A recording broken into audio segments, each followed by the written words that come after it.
Hi, everybody, and welcome inside the DCU Center in Worcester. It's great to have you with us. It's the first game for the Massachusetts Pirates. I'm John Perrell with Mick Monninghoff and JJ Raderink, your broadcast crew tonight, guys. We're honored to be here, and this should be a terrific matchup. Massachusetts Pirates come in, Mick, with a lot of firepower, and they are benefited by the fact they have a veteran quarterback in Sean Brackett. This guy lit up the Arena League last year with 36 touchdowns for Washington. He's a mainstay in arena football and a good guy to build around. You can describe Sean Brackett really with just one word, and that is quick. He has a very quick release. He's very quick at recognizing what the defense is throwing at him. And he's a quick decision maker. So you put all those things in the basket, that adds up to a lot of points in arena football.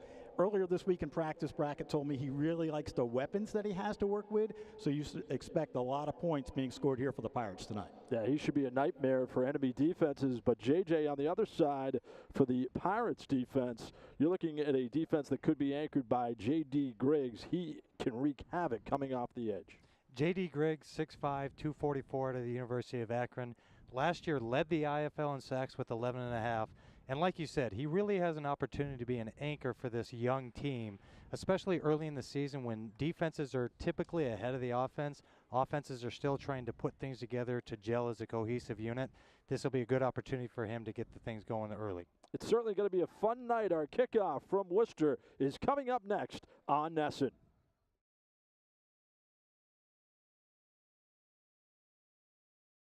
And welcome back to the DCU Center. John Perrell with Mick Monninghoff and JJ Raderink.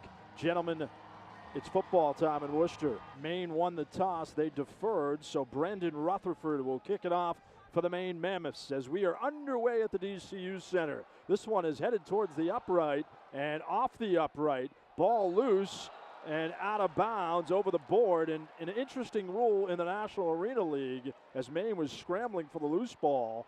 Still no indication yet. Now they say it's Maine football. Wow, so there's a big-time start for the Mammoths of Maine coming down the road from Portland. But, guys, Mick, there's a rule called the deuce. If you hit the ball through the upright on a kickoff, it's 2 points. And that's one thing that's atypical to most arena leagues. The deuce will definitely change the way that you approach the game. Sometimes you want to go for 2 after a touchdown. Hit that deuce, you could be looking at a 10-point swing in a game. And Maine has been challenged by Amir Rasul, the head coach of the Massachusetts Pirates. Here's the call. The Maine player possessed the ball prior to going out of bounds. First down for Maine. Massachusetts is charged a timeout. So it remains Maine ball, and the Pirates of Massachusetts are charged with a timeout. Pirates in their navy blue jerseys and the aqua helmets. Maine goes white on white with burgundy numbers, a la the Washington Redskins. Bain back to throw to the end zone. It's caught and a touchdown. Beautiful throw by Jonathan Bain, and that was right on the money. So right off the bat, the Mammoths are on the board as Devin Wilson made the catch. He had 25 catches with Jacksonville last year. And the Mammoths, 45 seconds into the game, take a 6-0 lead. And a really nice job here by Wilson. This is called either a pull route or a sail in. It's got like a skinny post. Does a nice job because you've got the DB pressing him at the line of scrimmage. He slips him, doesn't get hit by the linebacker, and finds the open spot there. Again, with those rounded end zones, you've got to keep everything kind of towards the back where you've got a little more room. Yeah, that was too easy for Jonathan Bain as Rutherford is in to attempt the extra point from left to right. Out of the hold of Michael German. He clangs it off the upright. This is playable. In Arena League, you can play it off the upright, and here comes Massachusetts in the open field, down the near sideline at the 20, past the 25 to the 20, to the 15, to the 10, to the end zone. Touchdown, Pirates. 2 points as the Pirates are in the end zone. Terrific return by Cheatham Norrells out of Toledo. And that's field recognition by Norrells, because if you're unaccustomed to arena football, you got to know the ball's live off the upright. Yeah, this is definitely one of the more interesting starts to an arena game that I've been around. If this is what's going to be in store for the rest of it, we're going to have a pretty exciting evening. Great return by Norrells.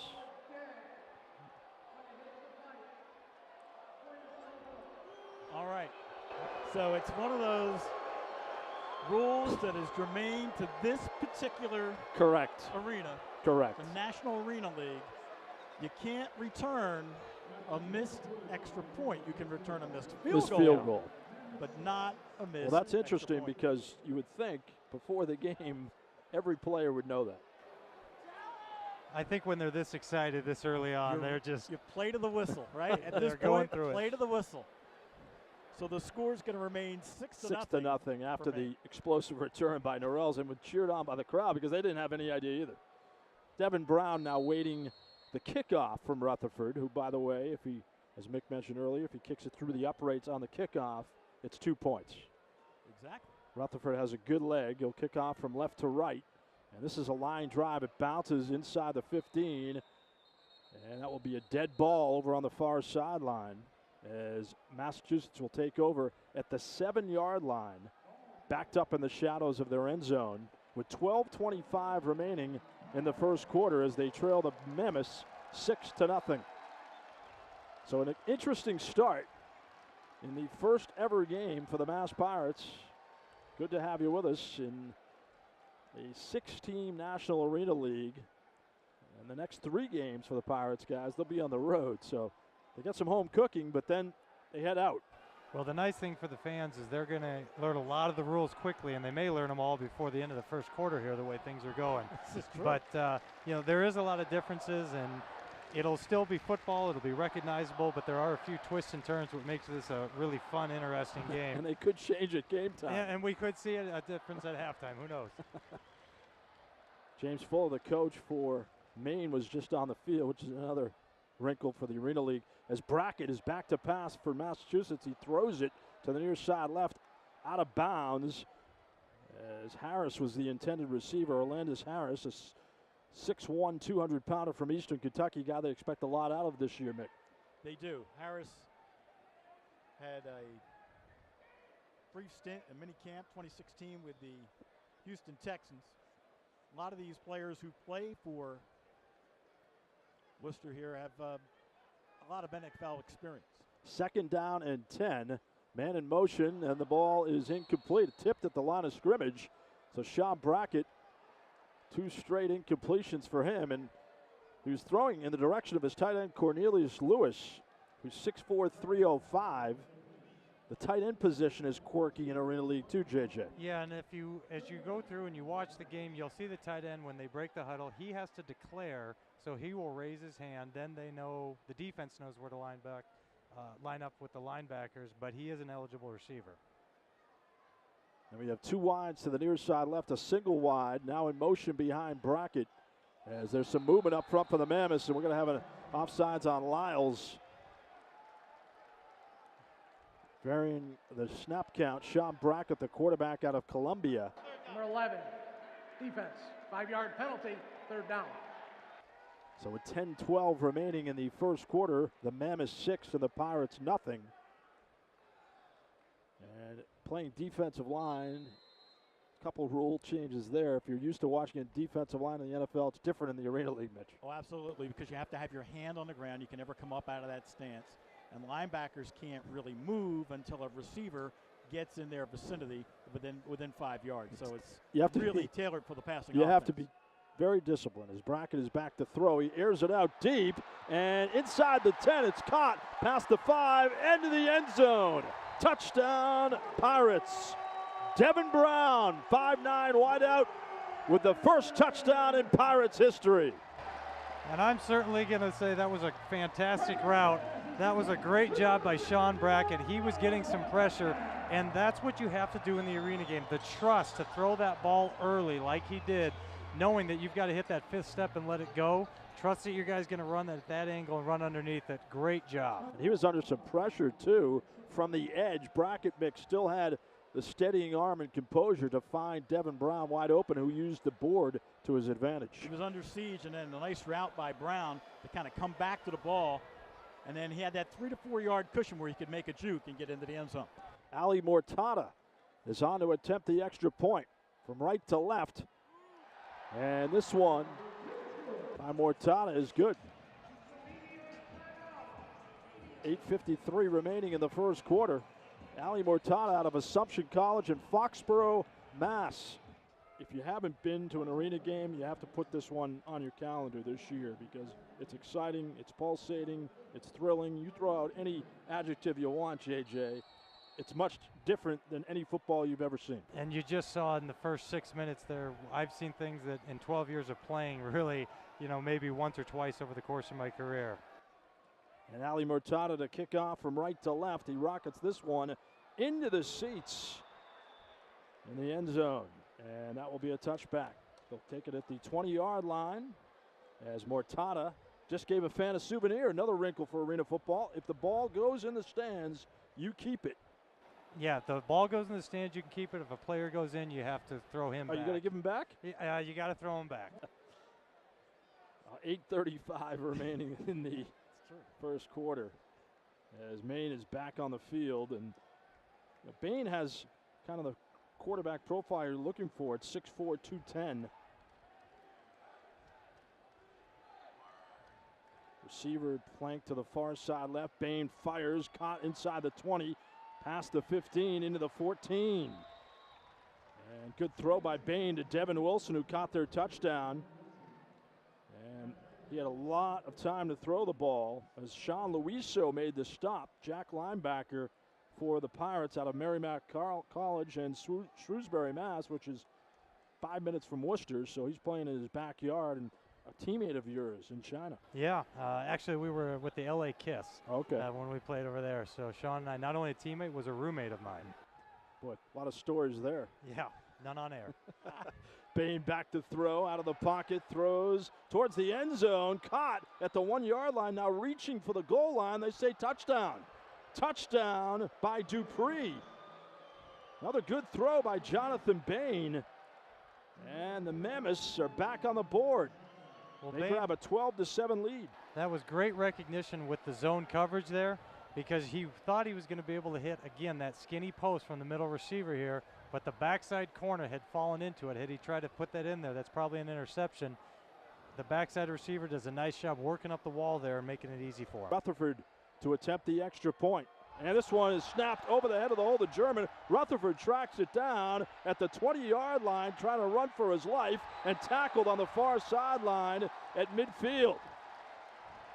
A dicey play for the Maine Mammoths, and their kicker, Brandon Rutherford, is down after getting hammered over on the far side boards. So the Pirates, with good field position, coming up down 12-7 with 6:31 remaining in the first quarter. Rutherford now back on his feet, greeted by their head coach, James Fuller, but that was just an awful snap. There are your rules of the game, and JJ, you can take us through this. High motion offense, one offensive lineman must declare he's the tight end, and how about the stunting or twisting on defense? Normally you'll see, if you watch the outdoor game, you'll see the defensive lineman kind of, one will hit one of the offensive linemen, the other will wrap around, so to speak. That's basically called a stunt or a twist. You're not allowed to do that in the arena game. It would just give too much of an unfair competitive advantage to the defense. And then the blitzes, the MAC linebacker, there's only one linebacker who can blitz. That's called the MAC. He's essentially the Mike in the outdoor game. And he's the only one that can do it, and he can only go in the A gaps. He cannot rush wide outside the ends. All right, I think I got that all down now. There'll be a quiz in the fourth quarter. Yeah. You ready for this? Jonathan Bain, 3 for 3 with 2 touchdowns. Their conversions, 0 for 2. And here's a weak kickoff by Rutherford. And I think that it was German. Yeah, it was Michael German, the holder, who's now back on the field for them as Rutherford's shaken up.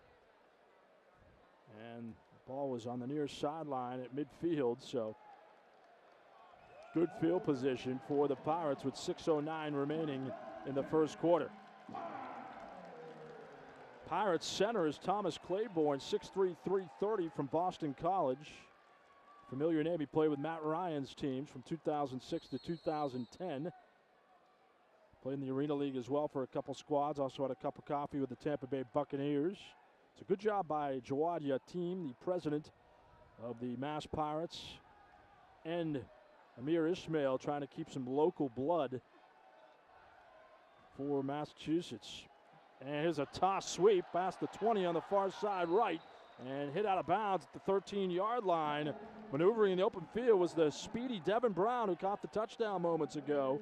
Brown is electrifying. Yeah, talking to Sean Brackett before the game, he told me, he said, wait until you see what Devin Brown can do.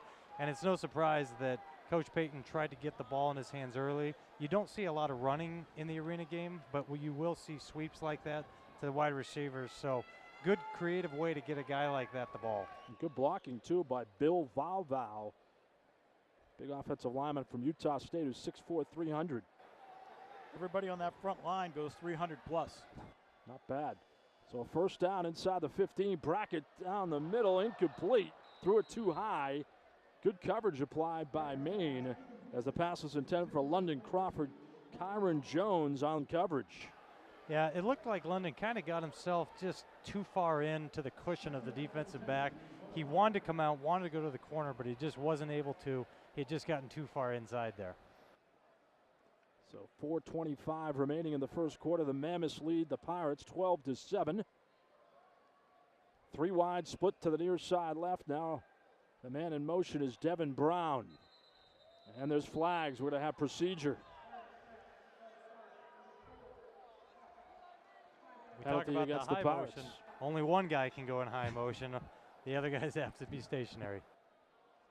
How disconcerting is that if you're just a rookie in Arena League? When you're a rookie quarterback, they tell you it's 8-on-8. It feels like 16-on-16 or 16-on-8 when you're out there. So there's a lot going through your heads. You just kind of have to trust that those guys are going to hang in there, and then the one guy's going to hit the line at the right time. So it's now 2nd down and 15 from the 19. Brackett back to throw across the middle. It's caught past the 5 and tackled at the 4. Good stop. Orlandis Harris made the reception, as was a good throw by Brackett right down Broadway. Throws a tight spiral. And 1st and goal upcoming.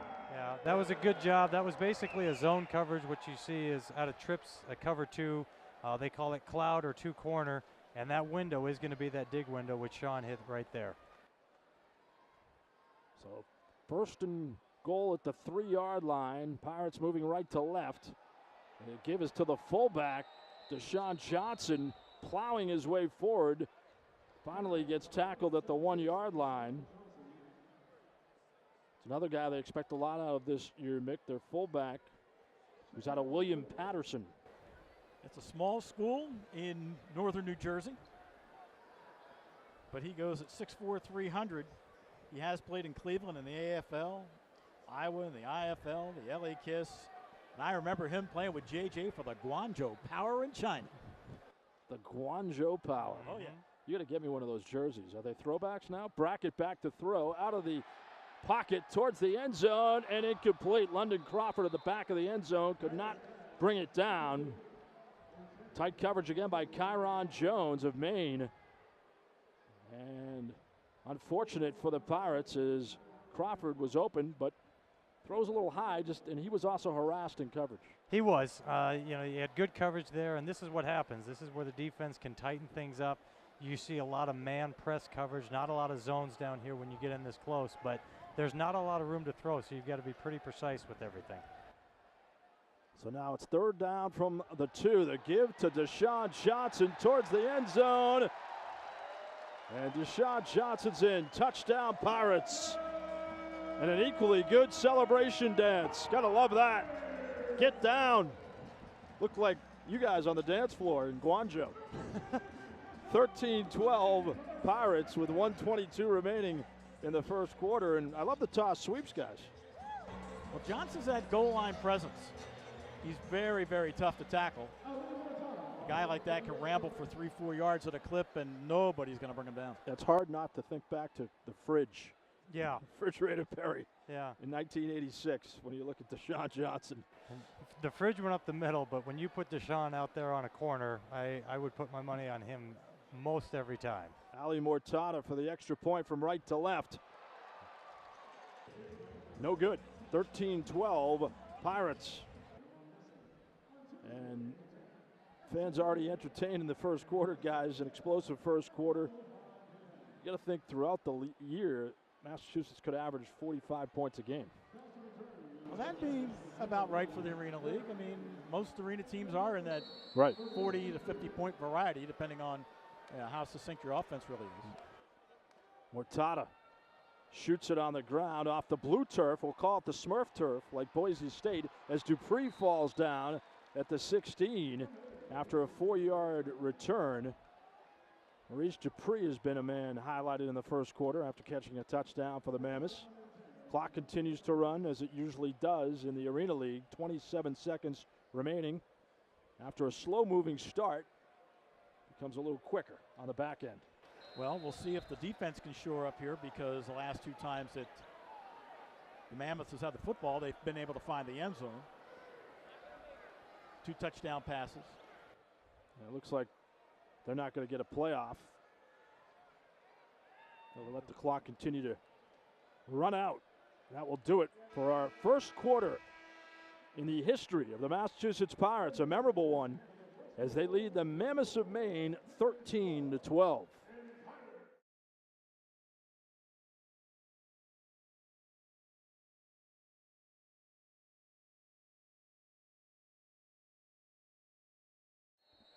And welcome back to Worcester, where the Pirates lead the Mammoths 13-12 at the end of 1 quarter. The inaugural National Arena League game in Worcester with J.J. Ratterink. I'm John Perel, and now on the play-by-play is Mick Moninghoff. All right, thank you very much, John. Jonathan Bain wants to throw, and it's come up a little short, incomplete. He was looking for Devin Wilson. Pretty good coverage on the play by John Hardy Tullier, who we haven't mentioned tonight, out of Hawaii. He's maybe one of the best defensive backs that this club has. Talking to Coach Ishmael before the game, he told me, he said, I'm a little concerned about how the defensive backs are going to communicate with each other. They have to have kind of a mesh point as well, especially with the high motion, but a nice job there of making sure they doubled the intended target on the high motion. So after the incompleted pass, 2nd and 10, 17-yard line. Dupree goes in motion. They're looking his way. Down the field for Dupree. Goes up and off his hands. Incomplete. Decent coverage on the play by Keontae Northrington. Another look at it, JJ. He was going for the man in high motion. Yeah, and I'm not sure if it was going to be a go route or a corner. The way it was, Dupree kind of had to twist his body, makes it tough. And the other thing is, if you haven't played in a particular arena, the lighting can be different. I don't want to make too many excuses for him, but it is tough when you're going down there and you've got that wall coming at you a lot faster. It's a coach killer. The ball's in your hands. You got to catch it. Every coach in the world will tell you, if it's there, you got to bring it down. Every quarterback will tell you the same thing. Flag on the play, delay of game here with 13:37 on the clock and the clock moving. So a 3rd and 10 now becomes a 3rd and 15. Is that a product of first game jitters for the offense?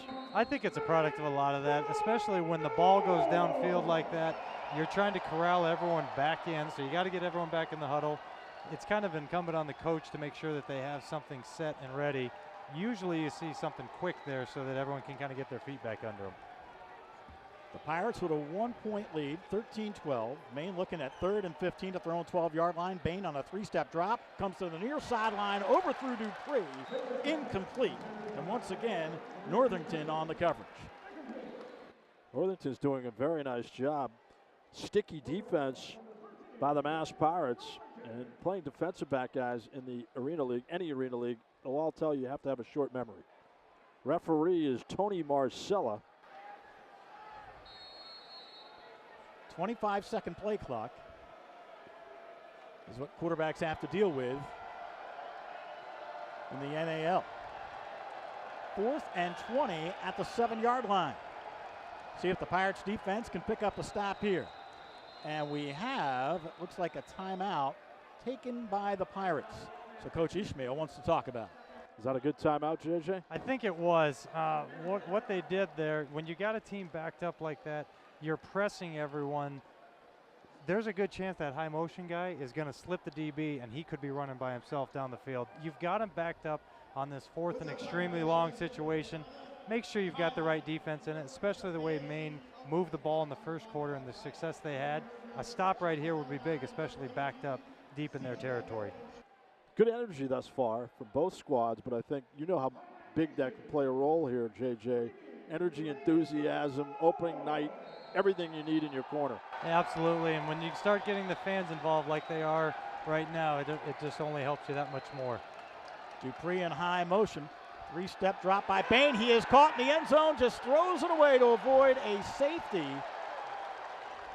And Coach Ishmael says, is that intentional grounding? That's what he's lobbying for right now to Tony Marcella, our official. And Marcella says, Coach, take a step back. What do you think, gentlemen, grounding or not? I think it is, but then again, we're wearing Pirates colors, so This is true. I think it was a great pass rush, though, by Nick Hague and Kalen Burnett. Burnett coming off the edge, defensive end, and Hague pushing the tempo up the middle. Another look. Great pressure put on by the Pirates defense. Yeah, you know that you've got 5-step drop here. There's really no secrets on 4th and that long what they're going to try and do. So you know you can really pin your ears back and come there. As far as the safety, it looked awfully close to me unless the referee is an intended receiver there. And the good news, guys, is the Pirates have the ball at the 7-yard line of the Mammoths. Yeah, regardless, they're in a pretty good position right now. Absolutely. 1st and goal at the 7 for Brackett and company. He brings them up. First time tonight we've seen Levon Pearson goes wide to the far side. Harris in motion. There's a quick toss. It goes to Crawford, and he's down inside the 5 at about the 3. And he took a big hit on the board on the left side. What's it like, JJ, when you get hit on a board, especially on the near side of the field? The running joke in the Arena League is that the boards are undefeated in every arena across the country, or I guess with China now across the world. But That's true. The first time you do it, you learn pretty quickly. I played one game in my career without a rib protector, and it was the first, and I will never do that again. Oh, boy. Pearson's on the right. Crawford in motion on the right. Time and good protection. Now Brackett throws it away, incomplete. He was looking for Crawford, who was double covered in the far corner of the end zone. And Kyron Jones had great deep coverage again for Maine.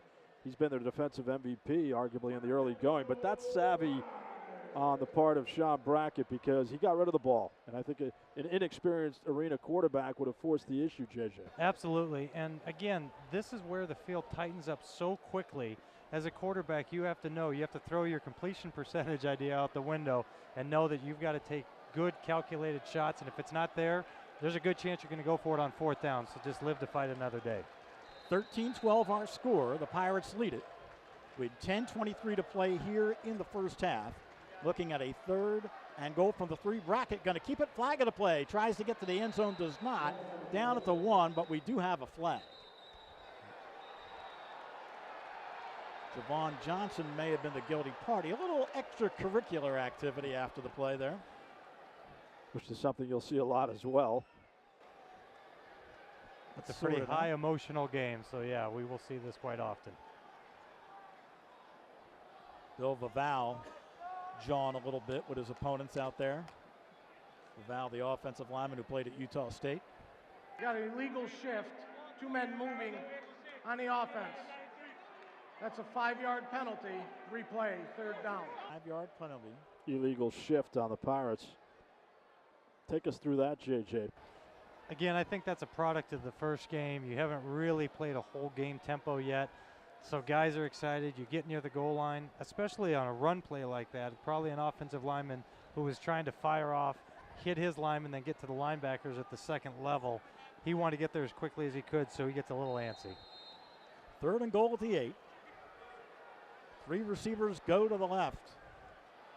Pearson, the closest to the wall. Now to the right comes London Crawford. He's looking Crawford's way, and this is going to be thrown to the wrong spot, intercepted in the end zone, and Orr brings it out to about the 5-yard line. Well, this is just really what they do is you're bringing the receiver over to the single side, but you're giving him the wide side of the field, and he has a choice to either run a slant or a fade. Early on in the season, this is something that's not too surprising. When the quarterback and receiver have only had a short training camp to get to know each other, those kind of things can happen. Uncharacteristic throw by Sean Brackett, but I think you're right, JJ, in terms of the early season. That throw you won't see 5 games from now. No, they'll be on the same page, and he'll know when he's going to a fade or a slant in that situation. So from the 5-yard line, Bain going to keep it himself, finds a little seam and runs across the 10 and slides up to the 11-yard line. Starting to see some really good pressure from the Massachusetts defensive line. We saw it towards the end of that last drive, and then right there, Bain, nice job stepping up in the pocket there, but Massachusetts is getting home pretty quick now. I think Bain's doing a nice job in terms of his composure, field vision. Looks like he is going to be a nice leader for the Mammoths this year. Yeah, he really has done a nice job there, especially in an environment like this that's becoming more hostile as the game goes. Dupree in motion. He's looking his way. Dupree got behind the coverage. The ball thrown a little too far ahead and incomplete. And once again, that one-on-one play with Keontae Northington defending. That's a good play there. It was a good route, really good coverage, pretty good ball. He threw it on time, threw it early. So when you see stuff like that, guys are already starting to move towards midseason form when you see that. Looks like Maurice Dupree is the favorite target. So far, they've targeted him on the deep ball for sure. This time, Poe will go wide to the far side. Wilson's going to be in high motion. Baines under center, takes the 3-step drop, comes underneath, almost intercepted. Toulier was defending on the play and ducked inside the route of Wilson and almost cut it off. Good job knowing that they're just going to try and get the first down here. 3-step. We call this again a sail in the arena game. Nice job stepping in front of that one. Don't be shocked if Maine takes advantage of that and tries to double move a little bit later. 7:08 and the clock moving. First half. The Pirates with a 13-12 lead here at home tonight. Mick Moddinghoff, John Metaparel, J.J. Ratterwink with you. As in motion comes Wilson. Bain under pressure. He's going down. They got him. First official sack of the night. Give credit to J.D. Griggs, who was in on the quarterback. And it's getting really ugly now with flags flying everywhere as J.D. Griggs making the sack got tangled up with Kyle Avaloy, a 6'3", 320-pound offensive lineman. Flag on the field. Maybe it'll be matching penalties, but one thing that we saw in that last play, guys, was Sean Luiso, the Jack linebacker, again coming up the middle unblocked to fluster Jonathan Bain. Yeah, and when you got the ends pushing things in, collapsing that pocket, as a lot of people say, you're going to force the quarterback to move somewhere, especially, again, when they're doing these longer drops, trying to wait for longer developing routes downfield. Offsetting penalties.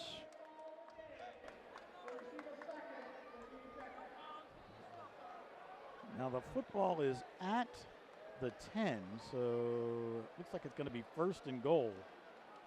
Good job by for the Bain there, Pirates. just hanging on to the ball. When you get that kind of pressure and you swing it around like that, hands are flying. So at least he was able to hang on to it. Back to back down. Sorry, JJ. Back-to-back stops by the Pirates defense. They still have a 13-12 lead. 6:44 on the clock here in our first half. And on a running play, it goes to Wilson. He is in for a touchdown. Or Crawford, I beg your pardon. London Crawford on a little end around goes 10 yards to the end zone. Shot out of a cannon around the edge. And plenty of blocking in the open field for him around the left side. Yeah, they've done that a couple times now. They've run wide with the wide receivers. This one, instead of a sweep, just a handoff sweep. But a nice job, and really they've been trying to get the ball into London Crawford's hands early here a couple of times, especially in the red zone near the end zone there. And so instead of trying to get it to him on a fade or a corner route, just hand it to him, get his feet underneath him, get him into the game. Ali Mortada on for an extra point. Conversions 0 for 2 for the Mass Pirates tonight. Toulier is the holder. The snap comes back a little slow. Here's his kick, and this one is good. Makes the score 20-12 Pirates with 5:47 to play here in our first half. Well, Crawford has SEC speed, and that will translate well to the indoor game. And one thing they love about Crawford, too, is his ability to snatch the ball in midair because he's so big. He has a wide catch radius, which is a term which has come in vogue here the last couple of years when scouts are analyzing receivers. Yeah, and that just means that you've got more room for error as a quarterback. you can kind of put the ball in the general vicinity, and a guy has the ability to kind of contort his body and move into position. Even when it looks like he's going one way, he's able to get his body twisted around and expand that area for you, that room for error. So here is the kick by Mortada. It'll bounce twice. It's picked up by Macon, sidesteps one tackler, cuts his field back to the left, gets to the 10-yard line, and is quickly deposited right there. Norlis was in on the stop, so Cheatham brings him down on special teams. Maybe the Pirates version of Matthew Slater, perennial Pro Bowler for the New England Patriots. And speaking of the Patriots, Ty Law is here tonight as part of this nice crowd at the DCU Center, already sporting a Pirates sweatshirt. Yep, so supporting the hometown. There's a guy you're glad you didn't have to go against too many times. Glad he never found his way to the indoor game when I was playing. There you go. That would have been a nightmare. Oh. So Bain looking at a 1st and 10 at the 12-yard line and looks for his high motion man complete. That is Devin Wilson, who breaks one tackle and then stumbles across the 23 up to about the 21-yard line. One of the things I think you'll see Massachusetts, and when they go back and watch film, and Maine probably can say the same thing from the coaching staff, you don't want to give away defenses too early. On that last play, the middle safety really had his feet cemented in the ground, so you know he wasn't playing man. As a quarterback, you know you're going to get a zone. You know there's going to be an opening. You want to try and disguise that so the quarterback doesn't know until the ball's snapped. Wilson in high motion again. Bain looks his way, overthrows him, incomplete. Once again, Tullier with good coverage on Devin Wilson. Now, Wilson's a tough guy to cover. He's a long strider, good build for a receiver, 6'3", good target. You guys love to throw to those lanky receivers, don't you? We love it, especially down here, especially throws like that when you've got to put it over the wall and get it over a linebacker or a defensive back. You've got to trust that a 6'3" guy is going to use that whole wingspan, and you can use all of it with his vertical as well. Edgar Poe all the way here on the left side. Dupree comes in high motion this time. Bain on a 3-step drop, going down for the middle for Dupree. Intercepted! One-handed grab in the end zone, and the Pirates have it. Tullier picks it off. Oh, Northrington. Keontae Northrington has the interception. And what a fantastic interception it was there. One-handed, just trails right underneath this corner route. Bain, not bad. I think when he goes back, he'll probably wish he took 3 steps and didn't hop there at the end to throw it, especially with that rounded end zone. You've got to get rid of the ball a little bit earlier there, but a great interception there by Northington. And he took some pressure up the middle from Toby Jackson, defensive lineman, and that flustered the throwing motion of Jonathan Bain as we take a look at Ty Law with his family at the DCU Center. Ty Law, one of the best defensive backs in Patriots history, part of the Patriots Hall of Fame, and last Hall of Fame round, he was close to reaching Canton, so I think that's going to be on the radar soon. I believe that is in his future. 1st and 10, 5-yard line. That is 3 successive stops for the Mass Pirates defense. Brackett drops back, goes underneath, off the hands of his intended receiver, Devin Brown, and incomplete. Good protection for Sean, backed up into your own end zone there. They call it your own. When you see paint, you see different color. You know you got to get rid of the ball, but they go with the zone there. You needed time because you needed that backside dig to open up there behind the linebacker. Just had a little bit of pressure, couldn't quite step into it and get the ball where he wanted it. 3:37 in the first half. The Mass Pirates with a 20-12 lead over Maine. 2nd and 10, 5-yard line. Quick stop and go on the high motion across the 10 up to the 12-yard line goes Crawford, who has a 10-yard rushing touchdown tonight.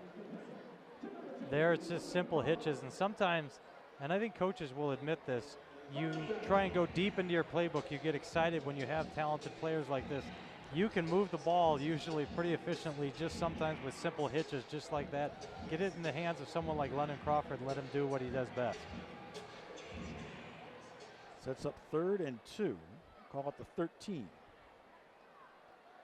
Inside 3 minutes to play in the first half. Brackett looking for the high motion man, going deep to the end zone, caught for a touchdown. That is Orlandis Harris.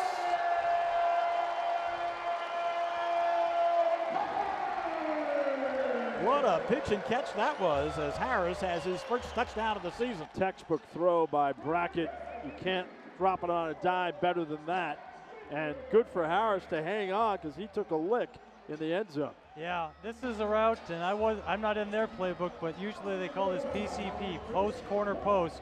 You need time, you need protection, which Sean got, and then a great throw. And again, these receivers, it takes a lot to run into that wall there, knowing it's coming up on you, and it's not going anywhere if you run into it. Yeah, Kyron Jones lowered the boom on Harris. Makes the score 26-12 with a point pending here. Mortada's kick is on the way. This is no good, and the score remains 20-12 for the Mass Pirates with 1:51 to play here, or 26-12, I beg your pardon. With 1:51 to play here in this first half. Overall, though, you have to be very pleased with what you've seen from the Pirates offense. It's going to be dicey in the early going, probably the first couple games for them to get on the same page. Cohesiveness on offense will be an issue. I think a very important possession for Maine guys to counter. 1:51 left. They're down 2 touchdowns, which is by no means insurmountable in arena football, but just from a confidence standpoint to get one on the board. You need something right now, and especially knowing you get the ball coming out of halftime. You can basically get this to an even game if you have a good possession here. Macon on the return of the kick across the 15 up to about the 17-yard line, and that's where it's decent field position for Maine with 1:36 to play in this first half. Pasquale Vacchio is on the tackle, a backup linebacker for the Pirates. I think they are excited about their linebacking crew, Mick, as you mentioned earlier, because there's some depth there and there's some athleticism. Absolutely. As a matter of fact, in practice the other night,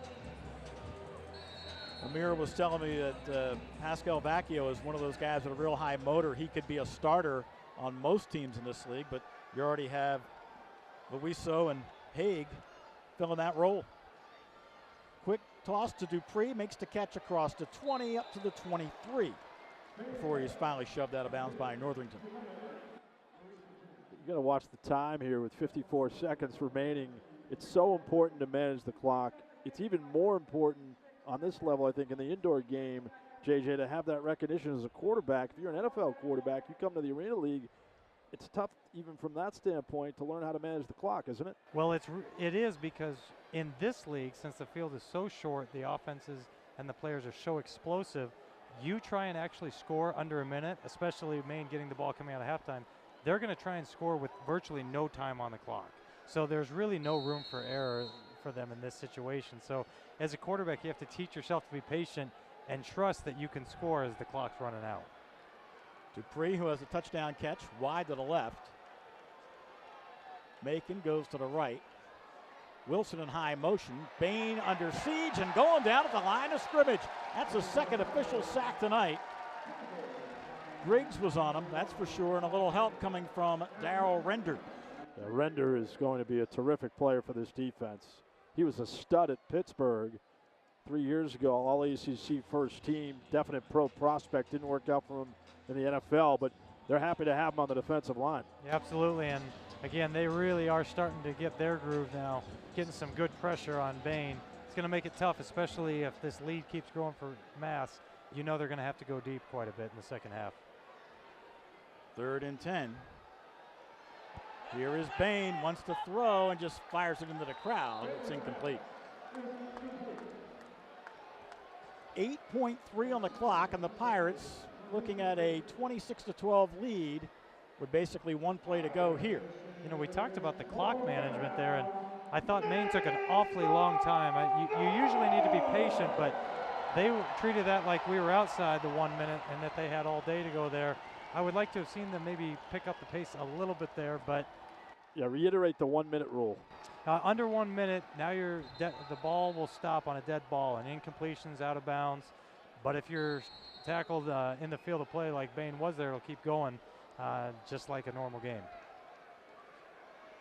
So 4th down here with 8 seconds to play. Bain, 2 steps, wants to go deep down the far sideline, overthrew Macon, out of bounds, incomplete.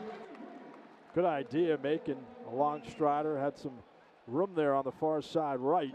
but good deep coverage by the Pirates and too much loft under the pass. Yeah, a little bit there. I think when you've got a guy like that, you certainly want to keep the ball up and give him a chance. But in a situation like that, might be not a bad idea to kind of throw it the back shoulder fade. Yep. And if nothing else, maybe you can get a pass interference call. The DB tries to run through him. Bacon 6'4", 190. You ready for this? Fourth consecutive stop for the Pirates defense. They get the football back with 2.1.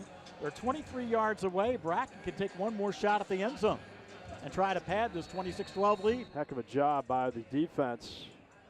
They look like they are ready to really burst through here, despite it being opening night.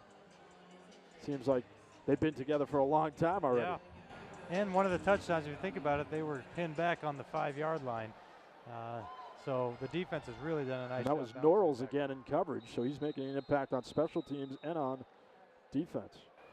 And we may have a timeout taken here. What do you do here if you're Anthony Payton, the offensive coordinator for the Pirates, JJ? I think what I would do is I wouldn't just run jump balls down there. I would send somebody from the backside over on a dig route short of the end zone. I'd take the two front side guys, see if you can get everyone moved back, hit him right in front of the end zone for a walk-in. Crawford in high motion. Brackett hears the horn sound. He has to get rid of it and throws this one away incomplete. And the half will come to a close with the Pirates with a 26-12 lead over Maine. Not exactly how they drew it up, but you have to be happy if you're a Pirates fan and a coach.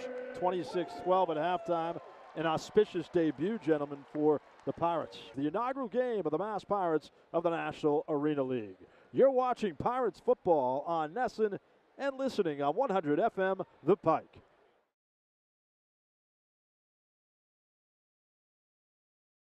And welcome back to our halftime show on NESN at the DCU Center. Terrific first half for the Massachusetts Pirates in their first game as they lead the Mammoths of Maine 26-12 with J.J. Raderink and Mitch Mottinghoff. I'm John Perrell. Certainly a good first half for the Pirates, 152 total yards, and it was led by their quarterback Brackett getting going early. Yeah, he did a nice job. He got him here. Again, this was one where he was facing some pressure.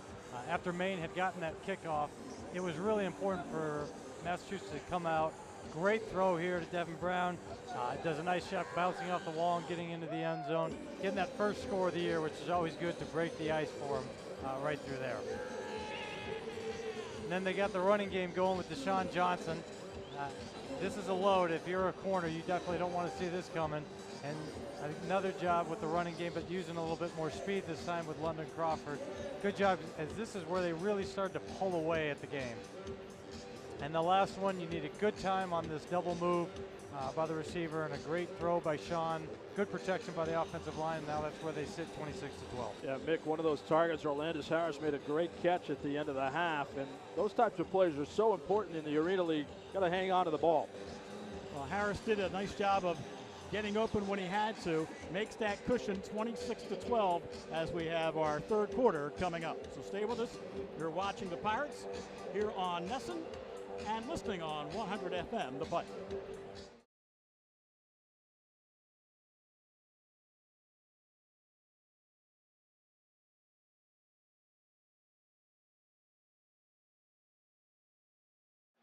And welcome back as we gear up for the start of the second half at the DCU Center, the premier game for the Massachusetts Pirates of the National Arena League. I'm John Perrell with Mick Mottinghoff and J.J. Raderink as the Pirates in the navy blue jerseys and the navy blue pants with the aqua helmets will tee it up. Thanks for watching us on NESN. Also listening on 100 FM The Pike as Ali Mortada will tee it up from the goal line from left to right, headed towards the upright, and this one is out of bounds for a touchback as Mortada went for the deuce. The deuce means if you kick it through the upright, and you get 2 points, but that one was wide right, guys. Yeah, and the risk that you have here now, it acts as a touchback, but not at the 5-yard line, comes all the way out to the 20. So we see why a lot of the kicks in the first half were the squib kicks, where they weren't trying to get the 2 every time. You know, Bain started out this night 2 of 3, 2 touchdown passes. He only completed 2 more tosses in the first half. 4 of 14, 2 touchdowns and a pick. What does Bain and the Mammoths offense have to do, JJ, to get better in the second half? Well, they've got to get a little bit better protection. Massachusetts did a nice job getting pressure up front, which always throws a quarterback off, but they seem to have some pretty good playmakers. If they can get the ball in and out early here to those guys, let them do some work. As Bain takes a deep drop, he fires to the far side, incomplete. Off the hands of Derek Macon. Good coverage by Norrells, who had an active first half. He was industrious on the defensive side and in special teams play, and that's a play that Derek Macon's going to bring that one down. He really does, especially coming out like that. You didn't finish the first half nearly as well as you'd like. You've got to get something going. Have a short memory. Forget about that. Make that play. Get everyone going here. Macon out of Texas A&M Commerce, where he had 46 career catches and 11 touchdowns.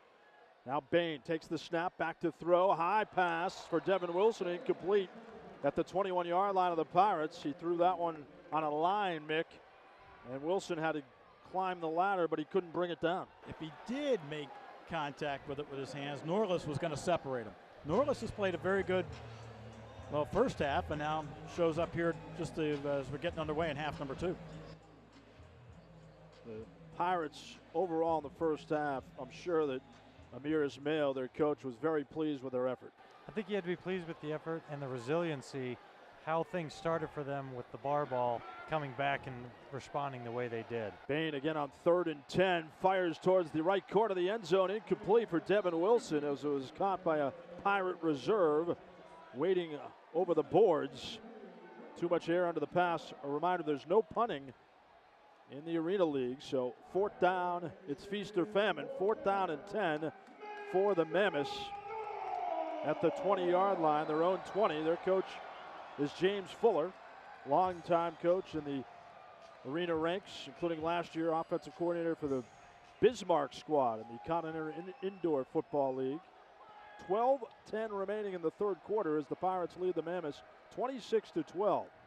Bain, three-yard drop. He fires one, incomplete for Wilson at the 20, broken up nicely. 4 guys around the ball for the Pirates, including Jonathan Tillier. And well done again on the defensive side by the Pirates, who were exhorted off the field by Amir Ismail. 77 total yards, Mick, as you mentioned, allowed in the first half by the Pirates. A stingy defense. Stingy defense indeed. That is the 5th consecutive stop by the Mass Pirates defense since they traded touchdowns in that first quarter. And I love the way they swarm towards the football. Yeah, they really do. And one of the things I had mentioned was disguising whether it's going to be man or zone or what the coverage was. I'm already seeing Massachusetts after halftime start to do that in the secondary. A turnover on down. Sean Brackett, 6'1", 205, quarterback out of Columbia for the Pirates. Takes a deep drop, throws, and it's picked off by Creeks at the 10, now to the 15 of Maine, to the 20 with some room on the near side left, past midfield, to the 15, to the 10, cuts back, tackled at the 7. And multiple flags after the tackle. So a poor throw by Sean Brackett as Creeks celebrates. He was playing center field, and an easy interception for Creeks. That's the throw that is the toughest one for a quarterback to learn. If you watch, you see that Sean was trying to really slow down that arm motion. In the arena game, your mind has to think quicker, but your body has to be able to adjust. And sometimes you can try to slow it down too much. That was a situation where he did, and he kind of short-armed it and just left it just too easy for the DB. That was a no man's land. Second pick of the night now for the Maine defense. Orr had one in the first half, and now Creek starting half number 2. During the play, unsportsmanlike conduct, 93 on Massachusetts. It's his first unsportsmanlike. The second will result in disqualification.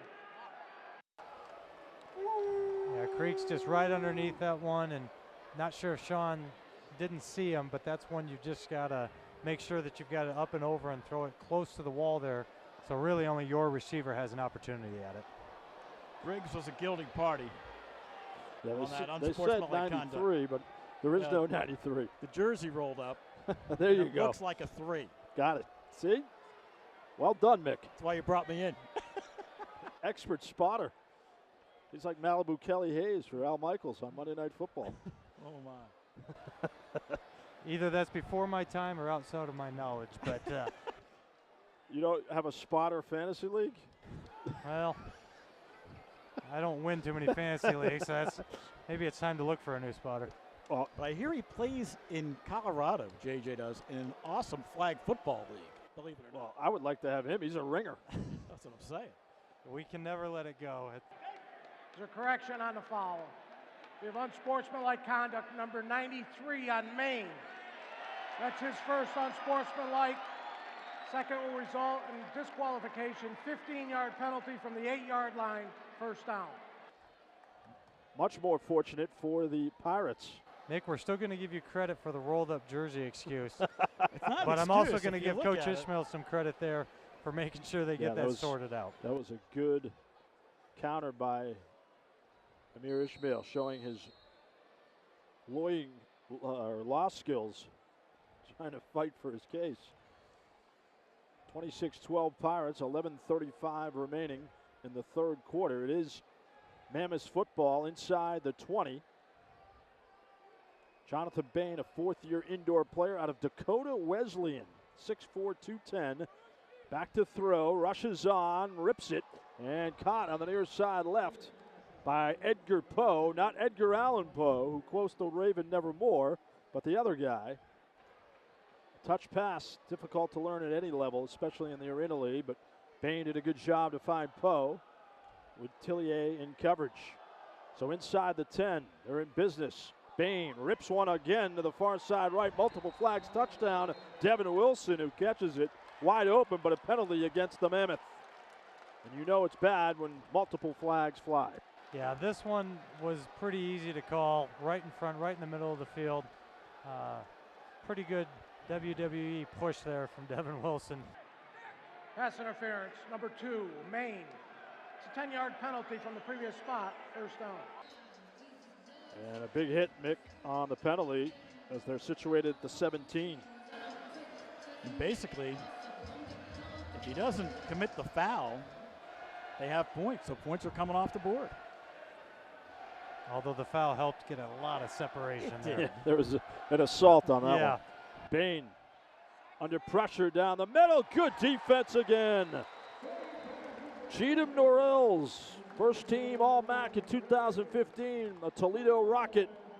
And he's playing like it, a first team National Arena League star tonight. Good breakup by Norrells. Great coverage here, and a nice job again by the defensive line getting pressure. Bain steps up in there. He's got just a little bit of a window, but nice closing speed by Norrells there to make sure. He's fighting a little bit of a height difference, so he played a lot taller on that one, and he has throughout the night so far. Good pressure up the middle by Nick Haig, linebacker from Assumption, and he's from Worcester. Bain on 3rd and goal. And this one's tipped and caught over the top by Northington. Did he have possession? They say no, he did not. But an athletic play by Keontae Northington as Poe couldn't bring it down. Northington with the skill to go over the top of the Pirates bench. And one of the things you have to watch for in the arena game, which is tricky and makes it unique, is sometimes that ball will go over, and if there's not a camera angle, there's too many fans down there, and the receiver or the DB comes back with the ball, and the referee can't tell, they will actually give them either the reception or the interception. This one's close. Had he come back with the ball, there's that opportunity that they might have given the interception. Yeah, if you maintain possession going over the boards in the Arena League, it is a reception. Absolutely. So 4th down from the 17. Bain under pressure from Griggs. And it's caught by Wilson, but he's upended at the 12. Good tackle by Tillier. And a turnover on downs. So the tenacious Pirates defense rises to the occasion again. Well, we've talked about it in the first half that Coach Ishmael likes to set things first on the defensive end. He's done that. One stop leads to another. We've seen a couple of picks. We've seen a couple of sacks. One stop in the end zone was almost a safety as everybody was looking for intentional grounding. They're on a roll defensively.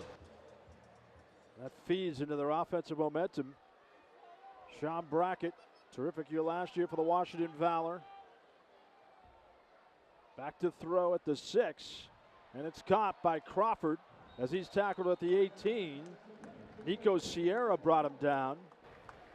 That's a really good formation. They put everybody into the boundary of the short side of the field. They put trips there. They bring someone over there. That's not really a formation you see an awful lot of. So the first game of the year, bringing it out, that's going to put some pressure on Maine and the defense trying to figure out how to stop that. That's why you see London Crawford and so wide open up on the wall there. Good touch pass by Brackett. His center is Thomas Claiborne, who's from Randolph, Mass. He went to BC. Brackett to throw. Going deep for the money ball. Oh, and he brought it down. Touchdown, Pirates. What a throw to Devin Brown. His second touchdown of the night. 20-point lead for Massachusetts. Just like they drew it up, Mick, you said before the game, Devin Brown was one to watch. They were high on him throughout the week. And during preseason, one of the fastest players in the National Arena League. As Ali Mortada will attempt the extra point. He missed 2 in the first half. This one goes over the head of the holder. Mortada trying to dive on the loose ball. Tillier tries to dive on at the holder, and he does at the 15-yard line. So that's 2 out of 5 now in placements for the Pirates. Now, what an advantage for them to have a guy pulling the trigger like Sean Brackett. I think any coach in the league would like him to be the leader for their offense. Pirates lead 32-12 after the missed extra point. Here's an onside attempt by Mortada, but it sails into the stands on the near side right.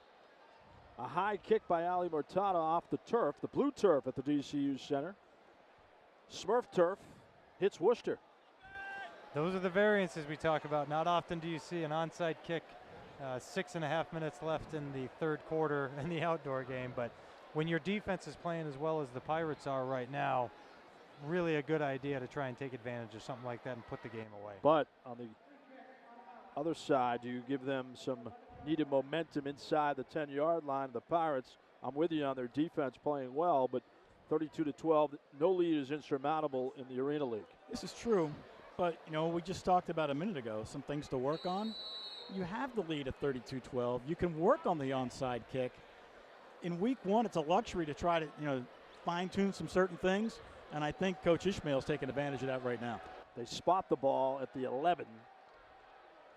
At the 11 of the Pirates with Bain under center going from right to left. Bain unloads for the end zone, incomplete. There are multiple flags. A mugging by Jonathan Tillier on the intended receiver, Devin Wilson, in the left corner of the end zone. A no-doubter. Yeah, that one's pretty easy to call. Pass interference, defense, Massachusetts, number 3. Ball will be placed half the distance to the goal, first down. Automatic first down, half the distance to the goal is the way they call it in the National Arena League. It's going to put it at the 6-yard line. Unfortunate circumstance. And this is a throw that Jonathan Bain, as the year goes on, will trust it and get rid of it a little earlier, not even allow that DB to be a part of that or be that close to it. 2 wides to the right. Man in motion, Dupree, who has a touchdown, a screen to Dupree, and he is stymied at the 11. A swarming defense by the Pirates. Shooting through gaps. Tillier was the first man through with some help from Keontae Northington. We talk about so many guys in the area, so instead of throwing into the end zone, you try and go wide and widen the field with screens like that. Hopefully you can get some blocks and have a guy slip a tackle and make it a little easier touchdown. Bain looking left, pump fake, now floats one, corner of the end zone caught. Devin Wilson, touchdown. Well done by Jonathan Bain, who was flustered in the pocket, and a diving catch by Wilson. So a spark for the Mammoths after the failed onside kick. Good job moving by Bain in the pocket, but not only moving, but having the wherewithal to slow things down and still put that touch on that pass. Not bad coverage. He had to get it over the linebacker and right before the DB, and a nice catch by Wilson. And Wilson with a nice route, just straight up the middle, kind of sat down at the goal line for a second and then sprinted to the far side. Well-designed play. I think now Wilson's going to go for 2. Wilson's going to be a good target for them throughout the year. They will go for 2. As the ball is placed at the 2-yard line, formation towards the left. Man in motion is Wilson. Bain short drop, fires for the end zone. He hit the back of Norrells. And the two-point conversion is no good. So a missed opportunity. It was intended for Derek Macon.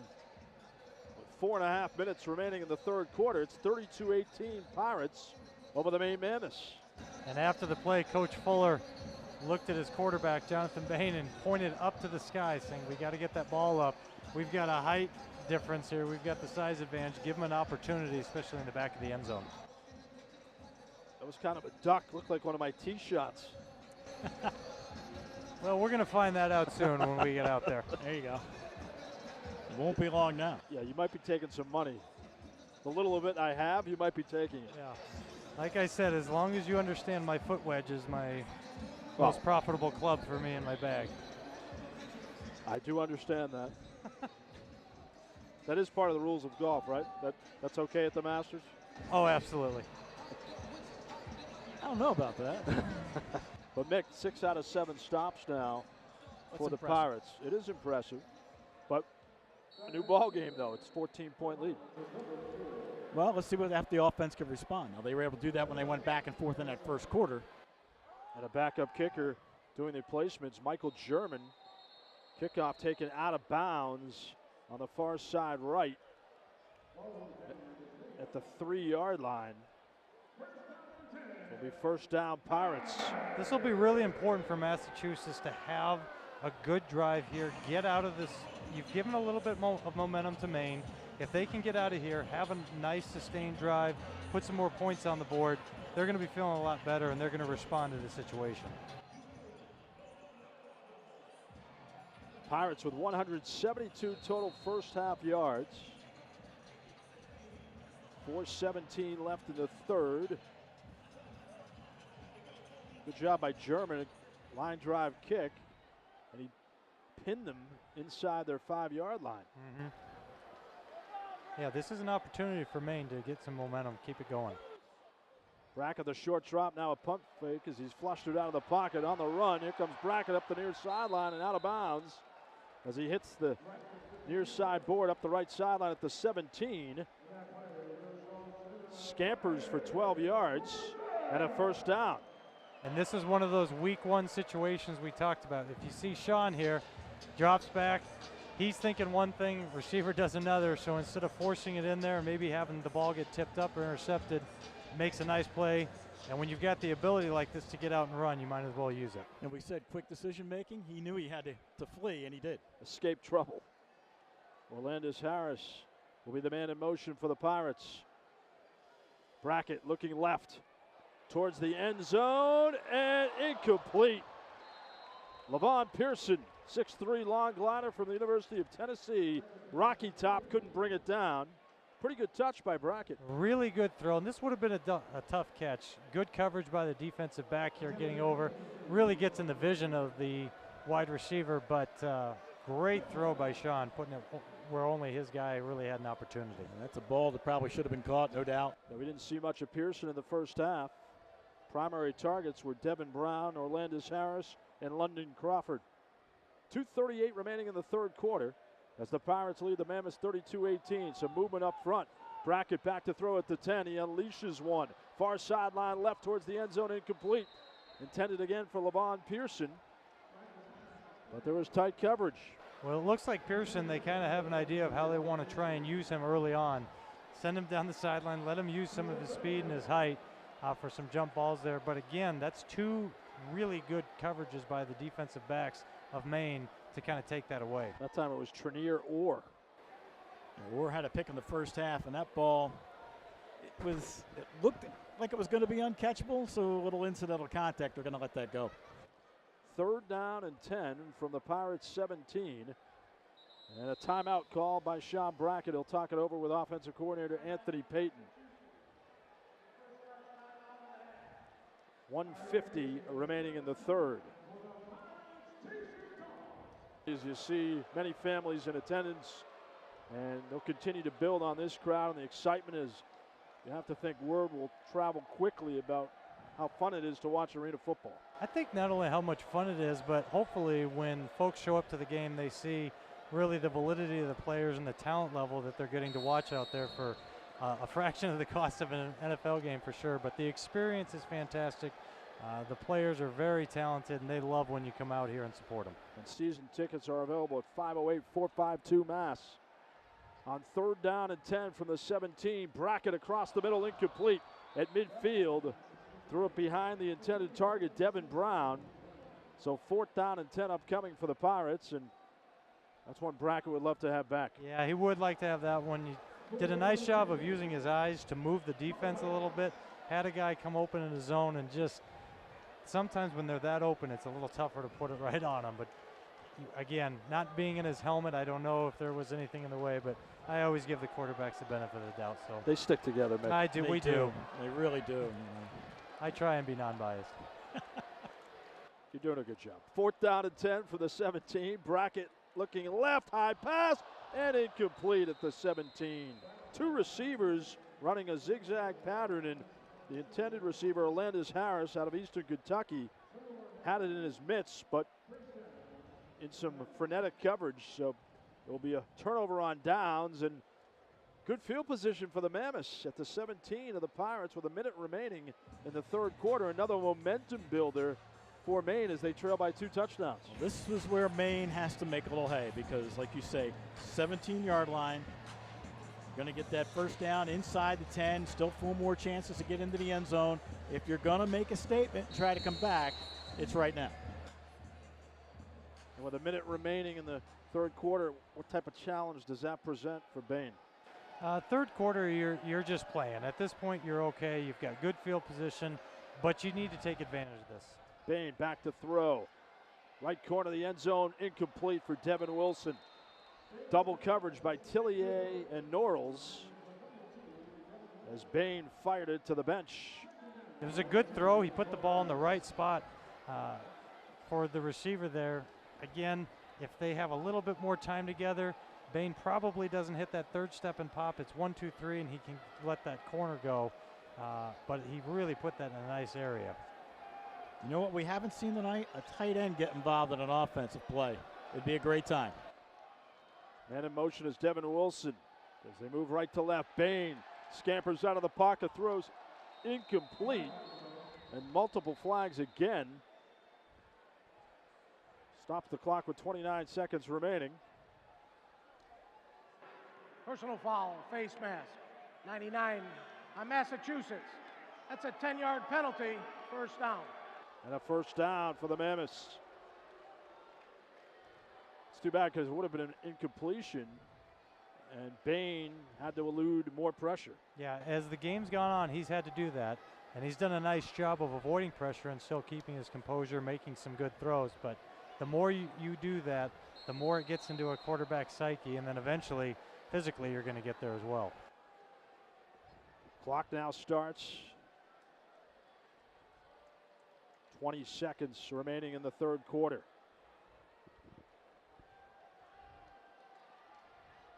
Bain under his center, Kyle Powell, who's 6'4", 330. And Amir Ismail with the challenge flag. Is he going to challenge the spot of the foul?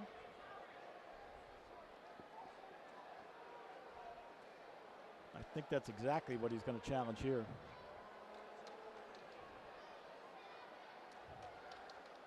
Yeah, no, I think it's definitely has a lot of potential. They hope it's a growth market. And Jawad played arena football. He's in China with you guys, and certainly a very good quarterback. And he has a passion for the game, along with his dad Hassan. And they're trying to bring that passion to Worcester in the New England region. Yeah, he certainly does, and you can feel it when you talk to him how excited he is about football being here and the overall opportunity. So on 1st down, Bain, quick throw to Edgar Poe, who gets stifled at the 6. Boy, they're laying the lumber. Luizo with the stop. And that will be our final play of the 3rd quarter. So a good one at the DCU Center, the inaugural game for the Massachusetts Pirates. They are in command as we head to the 4th. Pirates 32, Mammoths 18. You're watching Pirates football on NESN and listening on 100 FM The Pike.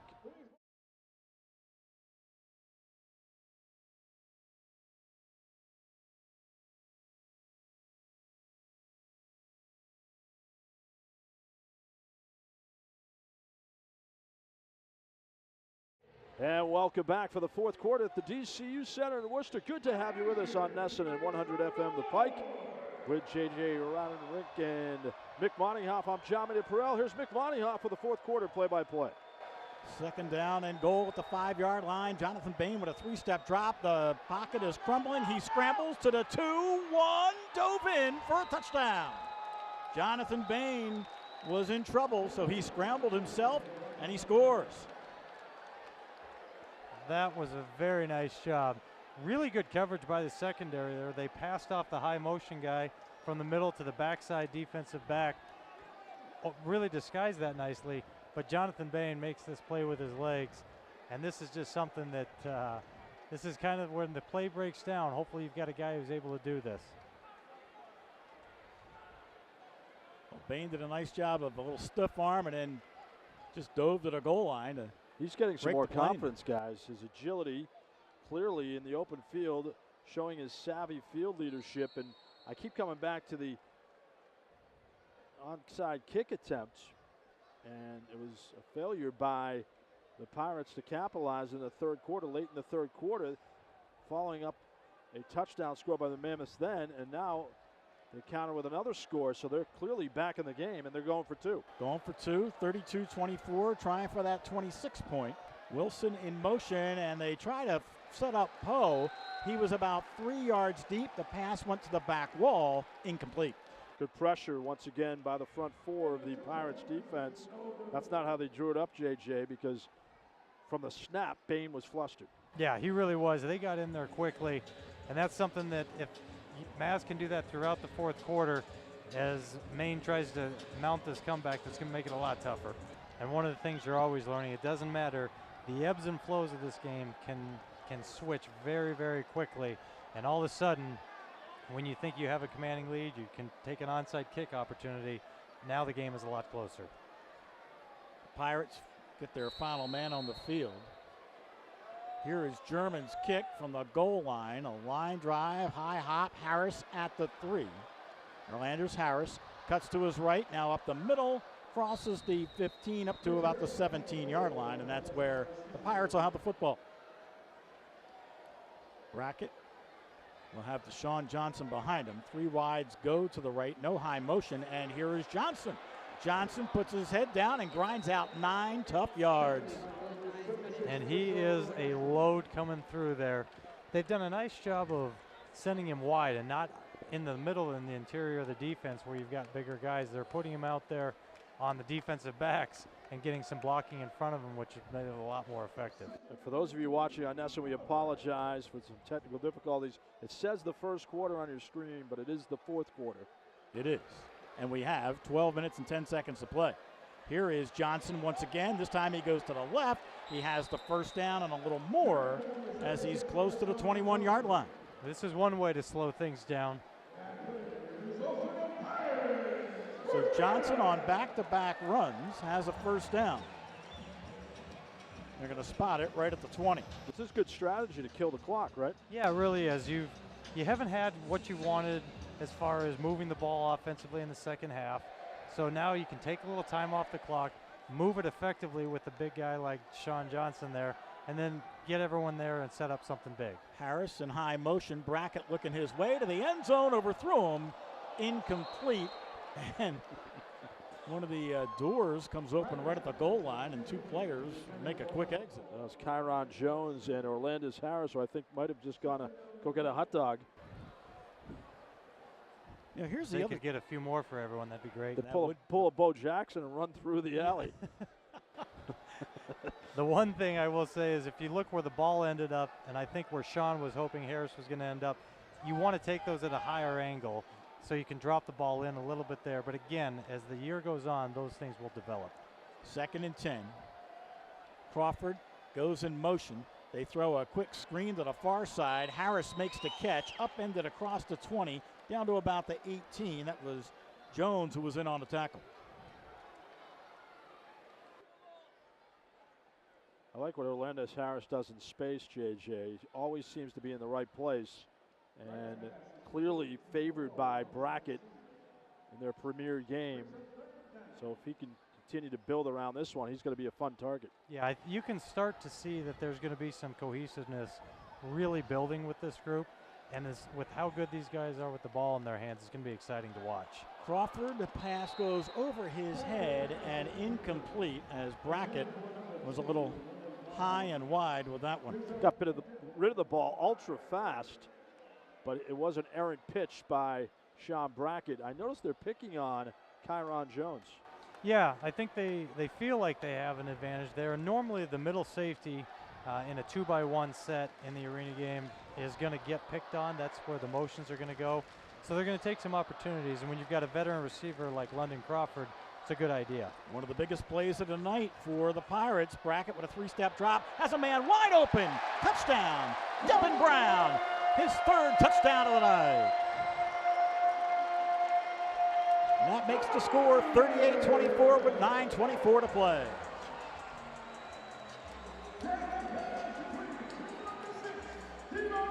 When you use different formations here, this is called an open or a rage formation, where you put 2 guys wide to the field, bring the boundary receiver over, gives him a lot of space. With that motion and how quickly he came over, caused a little bit of confusion for Maine there, and that's why you see him go so wide open to the backside. A nightmare for Tevian Creeks in coverage. The man left in the wake of Devin Brown. Yeah, there's not much you can do with that speed either once it gets moving in high motion. Here is Mortada on for the extra point. These have been an adventure tonight. Good snap, good hold, kick on the way, and this one is straight and true. 39-24, the Pirates lead it with 8:43 to play. Just when you think Brackett might be coming apart a little bit, he finds a way to come back. That's his savviness and the fact that he's a veteran. He knows that no lead is safe, and you might as well just keep slinging it. Yeah, you have to, and you throw the ball almost every down, so you're going to have some errant ones. You're going to have some mistakes, some misreads, but you got to have that short memory. Come back, and you will get another opportunity, and just know and have the confidence in yourself that the next one is the most important throw that you're going to make. See where Ali Mortada takes this one. Slow line drive straight down the middle of the field. It will bounce through the back of the end zone, no return. So when they needed a good kick, they got one. And we have a little pushing and shoving going on right down in front of us. J.D. Griggs starting to tear it up a little bit. Or was getting into it with Northington. I wouldn't want to mess with J.D. Griggs. No, absolutely not. We talked about him in the pregame show. Any guy who leads the league in sacks, I'm going to stay away from him, certainly on the field and off the field. He looks like a power forward. You know, what shouldn't be lost in that last drive, gentlemen, that touchdown pass came on a 4th and 7 from the 17. Huge play. So when Brackett had to deliver, he did. Oh, yeah, no, that was a money pass by Sean Brackett. How many times did you complete passes on 4th and long? The bad news is I was in 4th down a lot, so the math we'd have to do would take us a little while. My favorite, though, was a 4th down touchdown throw to Lavaja Tuane in Beijing, as the Guangzhou Power had the very first touchdown ever scored in China. And J.J. Raderink was the guy tossing. You could win a lot of money on that trivia question. Yeah, if you watch the 3rd down, just go ahead and fast forward on the miss on that one. Here's a quick toss to Dupree. He dropped it, incomplete. So 1st and 10 at the 5-yard line, an incompleted pass, as Maurice Dupree, who already has a touchdown tonight, couldn't hang on.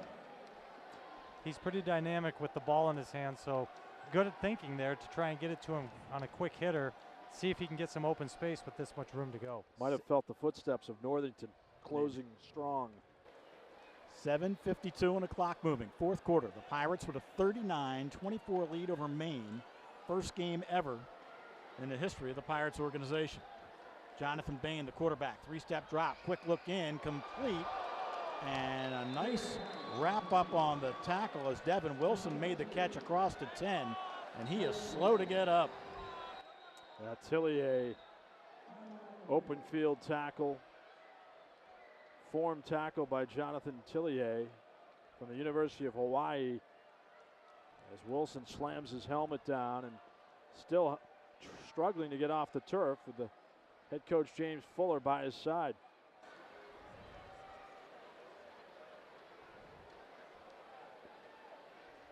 Let's get another look at it here.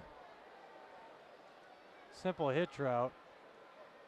Boy, when you're a receiver in the middle of the field, no matter if you're crossing, stationary, facing the quarterback, anytime you go up high like that, you kind of put yourself at risk. Does a nice job of hanging on to the ball. Hopefully he's okay here.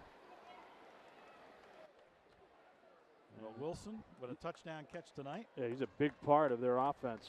Devin Wilson.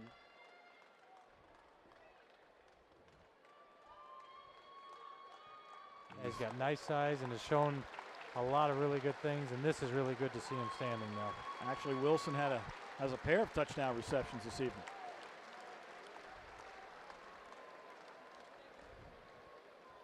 For those of you who want to watch that game, you can watch it on the Pirates website, masspiratefootball.com, next week at Jacksonville. This should be 3rd and 2 at the 13. And that ball is underthrown off the fingertips of the intended receiver, Edgar Poe, and incomplete.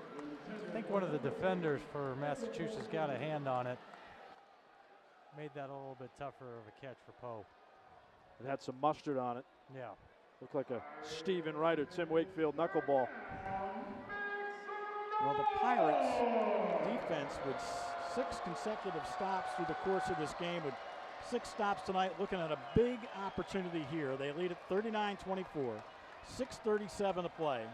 If they could come up with a stop here, you're looking at victory. Pump fake.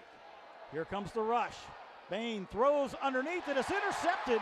It is Tullier who picked it off. He's on his feet at the 20, to 15, all the way down to the 6-yard line. John Hardy Tullier with the 3rd interception of the night. I love the Lambeau leap. We kept bringing up the pressure from the defensive line and the linebackers. As the game goes on, that's what happens. They force a bad throw here, or really he's got to make the throw, but they force a short one by Jonathan. And you know who made that play? Tullier should go salute J.D. Griggs, because he got in the backfield and he forced a off-balance throw by Bain, and Tullier is very athletic. He showed that in Hawaii in his outstanding career there, and playing center field, gliding through the open field to bring it inside the 10. And the Pirates are in business with 6:16 remaining. There's that stop we were talking about. Number 7 on the night. 1st and goal, 6-yard line. Brackett, quick toss. That goes on the far side to the 5-yard line to Pearson, but he couldn't break a tackle. Kyron Jones brought him down, man on the spot. They continue to pick on Jones, but he says, bring it, I'll sing it. Yeah, that's a situation where unless you're going to release a lineman to get out and block him, you're really asking your receiver one-on-one to beat him, and Jones responded nicely to that. Well, he went for a yard. Thomas Claiborne, the center, brings him up. This time, Pearson goes in high motion to the right. Handoff to Deshaun Johnson to the goal line. Did he break the plane? No signal yet. Looks like a touchdown.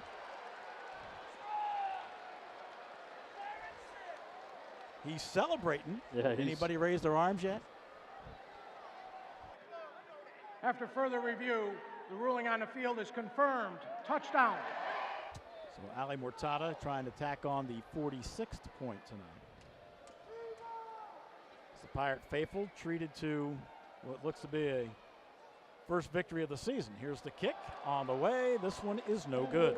And the score remains 45-24 with 4:59 still to play.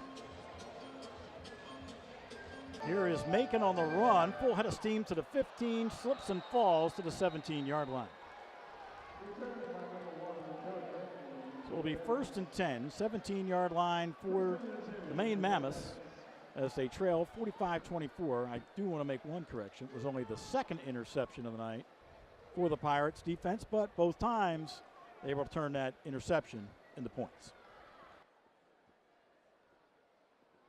We weren't holding you to it, don't worry. I just like to be right.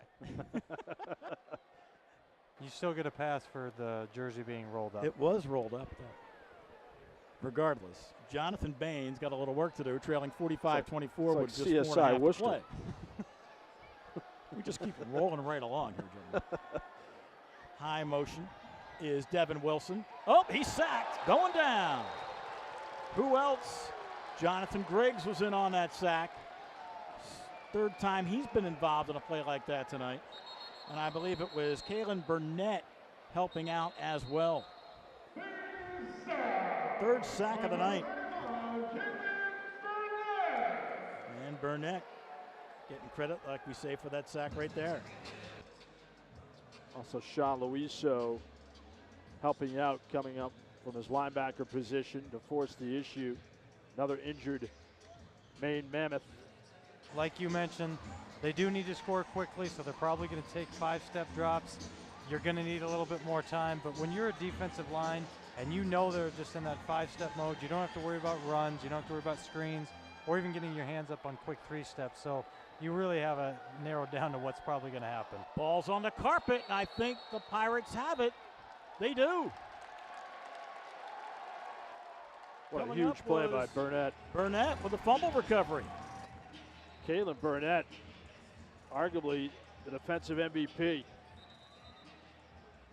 think it's just the quarterback center exchange. It's not clean, pops out there. Going to put it right at the 12-yard line. That is the third turnover of the night, the 2 picks that we mentioned just a moment ago, and now Burnett coming up with the fumble recovery. Here's Pearson in motion. They're looking his way to the goal line. He made a catch, I believe. There's a flag. It's going to stand. It's a touchdown. And Levon Pearson has his first touchdown of the night. As advertised, Levon Pearson was going to be a primary target. It's kind of been an ebbs and flows tonight, but they brought him in from Tennessee after a decorated college career. As the penalty, of course, is declined, and you call it right, Mick. Touchdown, Mass, as Kyron Jones is having a bit of a nightmare. That's what happens. If you volunteer to play that middle safety position, they will come at you, and that high motion will be there. It'll be there for the full 60 minutes. That time he actually had decent coverage, although he kind of got twisted and turned, pulled the receiver. There was defensive pass interference, but nice catch by Levon Pearson there. Here's Ali Mortada on for another extra point try. High snap, placement down, kick on the way, and this one is no good. And the score remains 51-24. Another look at the touchdown pass and catch here. Yeah, good job adjusting by Levon Pearson. Well, the players are pumping up the crowd. Those who are still here, some make their way toward the exits. We had 2 minutes and 29 seconds to go. What a great crowd, too, and a salute to the Pirates organization for getting this DCU Center ready in a short window. Field looks great, new turf. This ball is live. It hits the wall, and it's going to come out. What we need to take from that is everyone needs to keep tuning in, coming to the game, so we can actually witness the first Uno. So that gives us something to come back for. And that's because it hit the back wall. Right. Before a player touched it. Yes. Even though he was still in the end zone, which is the field of play. So even though it took a while, good for them for sorting it out. Hey, they're going to run the fullback. First time tonight. Big fella rumbling up the middle. That was Javon Johnson on first down from the 5. Yeah, that was balletic. Good speed up the gut. You didn't give me time to look that word up, but I think it applied on that one for sure. First and 10, 20-yard line. I think Barishnikov. Okay. Or Lynn Swan. So here is a quick toss. Macon makes the catch, and he is upended across the 25 all the way to the 22-yard line. So the hurry-up offense in full swing.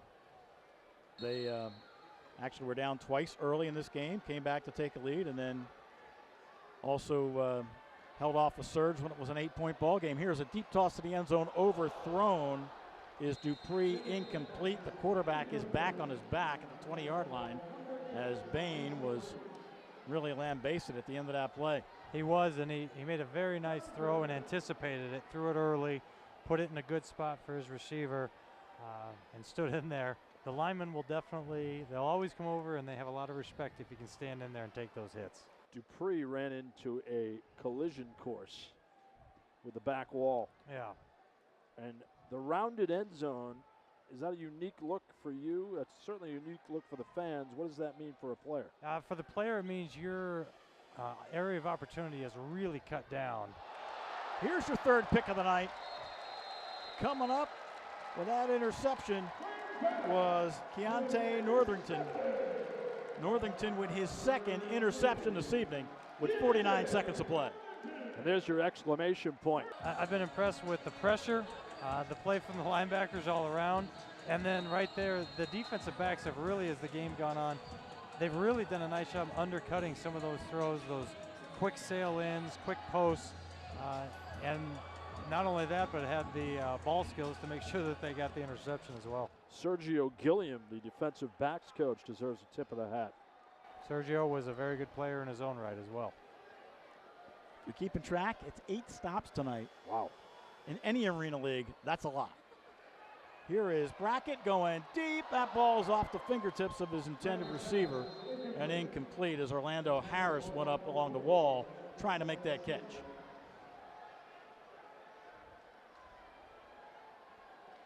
.26 seconds to play. Pirates are going to go 1-0 on the season. History being made at the DCU Center. And the Maine Mammoths play at the Cross Insurance Arena in Portland. And that is a good market for the National Arena League as well. A lot of football fans in the Portland region. Brackett just handing off to Deshaun Johnson, who's going nowhere. With 21.5 to go. Now, because he did not get positive yards, I think they're going to say he did, so they are going to go ahead. They're going to start the clock anyway? Yeah. And they'll run it down. And your final score tonight, the Massachusetts Pirates, a 51-24 victory over the Maine Mammoths in game number 1. And we will be back to wrap things up on the postgame as the Pirates are 1-0, 51-24 over Maine. A fun night in Worcester. You're watching Pirates football on NESN and listening on 100 FM, The Pike.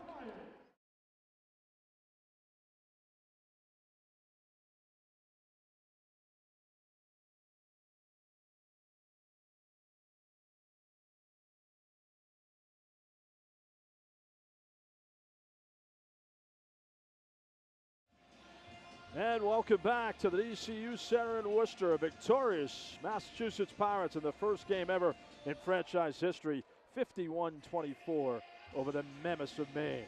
With J.J. Rhetoric and Mick Monninghoff, I'm John Perel. J.J., great performance by the offense. Anytime you score 51, you're happy.